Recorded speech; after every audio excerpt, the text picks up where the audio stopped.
Shri Devji Bhai Patel, general Bipin Rawat, chief of defence staff, air chief marshal RKS Bhadauria, chief of air staff doctor G Satish Reddy, chairman DRDO, mister Sanjeev Mittal, financial adviser defence services, Israel Aerospace के CEO mister Boaz Levy, air marshal mister Sandeep Singh, AOC in C स्वयं, mister BHVS Narayan Murthy, DG MSS Shri Jayant Patil, president SIDM Shri Siddharth Mishra, CMD BDL, Indian air force, DRDO एवं MOD के सभी अधिकारी वर्ग, industry leaders, media के हमारे मित्रों, देवियों एवं सज्जनों, आज medium range surface to air missile system की फर्स्ट फायरिंग यूनिट का हैंडओवर हमारी एयरफोर्स को किया जा रहा है। यह हमारी एयरफोर्स के साथ साथ मैं समझता हूं कि पूरे रक्षा क्षेत्र के लिए बहुत ही एक महत्वपूर्ण दिन है। इस अवसर पर मैं अपनी प्रसन्नता का इजहार करता हूं और इंडियन एयरफोर्स, DRDO और इजराइल एरोस्पेस इंडस्ट्रीज और अन्य सभी स्टेक होल्डर्स को अपनी ओर से हार्दिक बधाई भी देता हूं। मित्रों, यह मिसाइल सिस्टम आज दुनिया भर में उपलब्ध अब तक के state of the art missile systems में एक है। हमारी एयरफोर्स के लिए तैयार की गई यह सिस्टम DRDO और इजराइल एरोस्पेस इंडस्ट्रीज के ज्वाइंट डेवलपमेंट प्रोग्राम का मैं मानता हूं कि एक उत्कृष्ट मिसाल है। रक्षा क्षेत्र में हो रहा यह डेवलपमेंट वास्तव में भारत और इजराइल की घनिष्ठ साझेदारी में एक नई ऊंचाई का प्रतीक भी है। आज से पहले भी इन दोनों देशों के बीच गहरे संबंध रहे हैं, वह चाहे रक्षा के क्षेत्र में हो या स्पाइस बम्स और बैराक मिसाइल का सहयोग हो या फिर कोविड के खिलाफ लड़ाई में वैक्सीन के लिए दोनों देशों की कंपनियों का ज्वाइंट वेंचर हो। भारत और इजराइल के बीच एक अहम साझेदारी हमेशा यह कायम रही है। थोड़ा पीछे जाएं तो कारगिल युद्ध और थोड़ा और पीछे जाएं तो 1971 के वार, जिसकी हम आज स्वर्ण जयंती मना रहे हैं, में भी हमारे इस मित्र का सहयोग और समर्थन बराबर मिला है। आज का यह इवेंट उसी सीरीज में एक नई कड़ी और जोड़ता है, ऐसा मेरा मानना है। मित्रों, मुझे यह बताया गया है कि यह सिस्टम खराब मौसम में भी 70 किलोमीटर की रेंज तक कई लक्ष्यों को एक साथ भेजने में पूरी तरह से सक्षम है। अनेक कड़े परीक्षणों में इसकी सफलता इसकी विश्वसनीयता का प्रमाण है।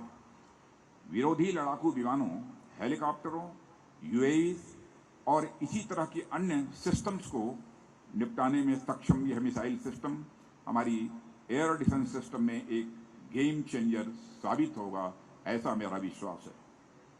एयरफोर्स ने इस मिसाइल का इंडक्शन रक्षा क्षेत्र में आत्मनिर्भरता की ओर बढ़ते कदमों का भी एक बहुत बड़ा उदाहरण है। साथियों, जैसा कि हम सभी देख रहे हैं, आज ग्लोबल सिनेरियो काफी तेजी और अनएक्सपेक्टेड तरीके से बदल रहा है। इस बदलते ग्लोबल सिनेरियो में देशों के आपसी इक्वेशंस भी अपने इंटरेस्ट के अनुसार तेजी से बदल रहे हैं।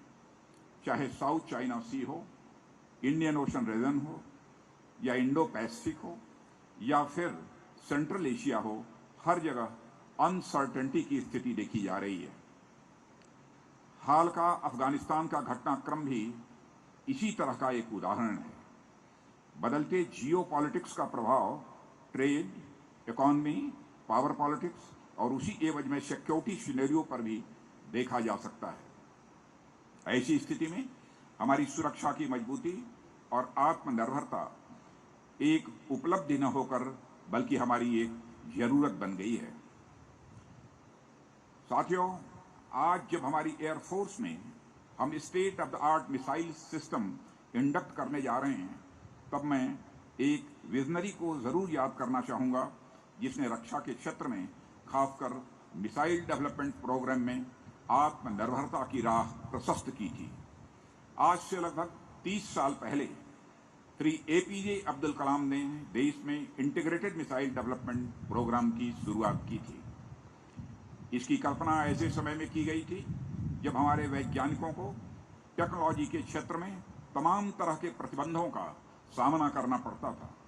बावजूद इन सबके इस प्रोग्राम की सफलता ने न केवल मिसाइल डिफेंस में हमारी आत्मनिर्भरता सुनिश्चित की है, बल्कि यह भी सुनिश्चित किया है कि सीमा पार से आने वाले किसी भी प्रकार के खतरे को समय से पहले ही नष्ट कर दिया जाएगा। साथियों, पृथ्वी, अग्नि, आकाश, त्रिशूल और नाग मिसाइल्स के माध्यम से जिस आत्मनिर्भरता की कल्पना की गई थी, उसी विजन को सामने रखकर हम आज तेजी से आगे बढ़ रहे हैं।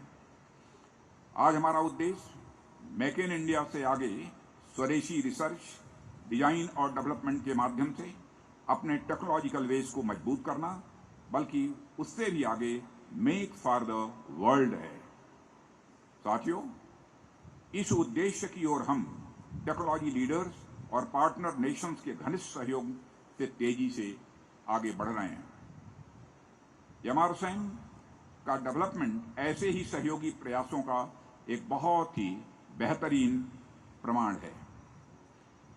इस प्रोजेक्ट ने न केवल सहयोगी कंपनियों और एजेंसियों की टेक्नोलॉजिकल क्षमता को बढ़ाया है, बल्कि एक ऐसा इकोसिस्टम भी डेवलप किया है जिससे कटिंग एज वेपन सिस्टम की हमारी क्षमता में भी निश्चित रूप से बढ़ोतरी होगी। साथ ही मुझे यह भी जानकारी दी गई है कि इस प्रोग्राम के डेवलपमेंट ने इंडिया और इजराइल दोनों देशों के डिफेंस इंडस्ट्रियल बेस को मजबूत करने में एक अपनी अहम भूमिका निभाई है। यह दोनों देशों के लिए एक विन विन सिचुएशन है।